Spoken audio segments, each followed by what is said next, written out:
on 105.9 FM and streaming worldwide on the WMAL app. O'Connor and Company. It's been a busy week in American politics, and that means it's been a busy week for our next guest, Patrice Onwuka. He, of course, is Fox News Channel superstar Bret Baier, anchor of Fox News Channel Special Report, but also host, along with his colleague Martha McCallum, of multiple town halls this week, including a triumphantly watched show this Wednesday night with Donald Trump. Bret Baier, thanks for joining us, and congrats on a ratings powerhouse. Good morning. Thanks. Appreciate it. So we're playing the Chariots of Fire music, so you can do a little victory lap there on the work. That's good. So what stuck out to you? I'll tell you, I like a lot of Americans, I think we sort of bounced back and forth between the CNN debate and Fox News Channel, and the contrast was amazing. Certainly the format worked for Donald Trump. He's affable. He works well on camera. But also there's such an ease to his presentation there. Setting aside the substance of the argument, this is a made-for-television kind of business we're in with politics these days, and he does excel in this kind of setting. Yeah, so I'd note a couple of things. One is it wasn't an interview; it was a town hall, and we did all three of them, similar. It was about hearing from questions from Iowans, and I think that you're right; he does excel. But I would note that his demeanor was much different. Much different. And it was sort of a general election pitch almost. It seemed like he dialed it back. He talked, about, it wasn't about retribution. It was about, I won't have time for that because there'll be so much success. It was a much different pitch. We pressed him on, a number of things about, his talk about bedlam if things go the wrong way in court and the emolument stuff that House Democrats bring up. And we pressed him on debt and that sort of thing. But I think that his tone, listen, I don't know if it was affected by the death of his mother-in-law, whether he went in with a softer pitch, but it was definitely different. We noticed it. And, it's not the same as an interview or a debate for that matter. Sure. Yeah. So, Bret, moving to Monday, the big day, Iowa caucuses, can you walk us through what you're expecting? I know that Fox News is going to have wall-to-wall coverage pretty much starting on Sunday, and you'll be leading a lot of that coverage, but both politically on the ground as well as just kind of the coverage and the analysis, what are you expecting? Listen, Iowa's different. It's about organization. It's about who shows up. I know we all think that minus 14 is really cold.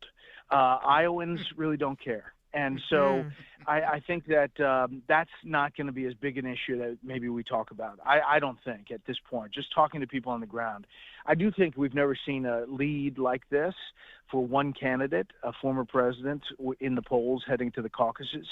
The DeSantis people say they have a great organization, but if he shows up and finishes third, it's really a tough thing because he has not been spending money or spending time in New Hampshire. So I think that that's really the dynamic to watch. Please tell me that Fox News has you set up with an indoor set there and not one of those outdoor There setups. is an indoor set, fortunately. Man. Thank you, Larry. I appreciate your concern. Dang. I mean, you're a Southern boy. You can't handle that kind of thing. Any predictions? I mean, it's funny how you just laid it out there. It's like the question is whether DeSantis finishes third or a close distant second or whatever. Do you think that it's sort of a fait accompli? Trump's going to win. The question is how dominant the win is, and depending on how close number two is, that's where we have a game or not? Listen, if he does not win, if Trump does not win, the polls are so far off that this race is going to be totally different in every state. Yeah. I think that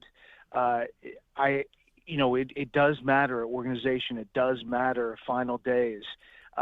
But I think the organization for Trump is a lot different than it was his first time around. When he first ran in 2015, 2016, he really didn't even know the caucus system. And, he hired Rick Santorum's guy, and it was just kind of haphazard. This is a very organized operation, and so that organization probably means he's going to win. Listen, Ramaswamy, he could overperform, and suddenly, because I went to a number of his events too, It's about mobilizing people. The message is roughly the same. There's not a lot of separation other than Nikki Haley on foreign policy is different than where the party is. So, Bret, coming out of Monday, do you think we'll see the next person to drop out? And also, what's your take on some of these weird tickets being floated, like Vivek was saying, maybe a Nikki Haley, Ron DeSantis ticket? Yeah, I think it's just political rhetoric to make them both feel worse. And I think that I think that there could be some shakeup again. We saw obviously Chris Christie drop out, and that has an impact in New Hampshire. He was at 12% there, so one would think that it all goes to Nikki Haley, or most of it does. It didn't help the off-mic moment where he said she's going to get smoked, which former President Trump picked up on in the town hall right away. But I think that you'll probably see a shakeup after Monday. Bret, I don't know if you watched my Michigan Wolverines win the national championship on Monday. I did. You've been busy. It was a great game. Congratulations. Right? Thank you. But I was struck by the ads they kept throwing in there for the Masters. And I'm worried now. April 11th is when the Masters happens. Will you still be in the middle of campaign coverage by April 11th? Will you be able to attend the Masters? And, I know you can walk and chew gum at the same time, but you got to prioritize your time here. Yes, that's true. When the phone rang for this radio interview, my ringtone is the theme from the Masters. The piano going down Magnolia Lane. Oh, it's so serene. I'm sure and the Magnolias. Yeah. Hello, friends. Yes. Welcome. I think I'll figure out something, even if I'm on the trail someplace. I can't believe Nance hasn't invited you into the booth just for a couple of, to call a couple holes with him or something. Can we make that happen? Man, he's a friend. He's a good guy. And he's got that silky voice, There you go. Well, there it is. I love that that's your happy place. Welcome. It is. All right, totally Bret, listen, we'll be watching Monday night. It's going to be a fascinating thing to behold, especially in that cold. And then it's on to New Hampshire, and boy, we're right in the thick of it before you know it. Thanks, Bret. Thank you, Bret. You bet. Okay, see you guys. It's 8:40.